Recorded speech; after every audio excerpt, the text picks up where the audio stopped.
Physical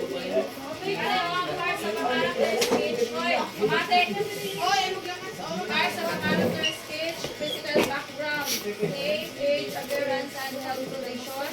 Sociological background, family status, school, community.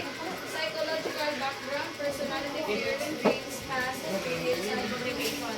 But of course, depende po din siya sa flow sa inyong story.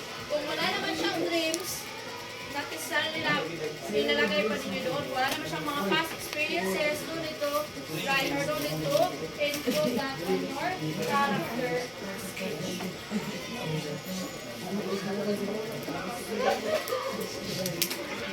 Sige na.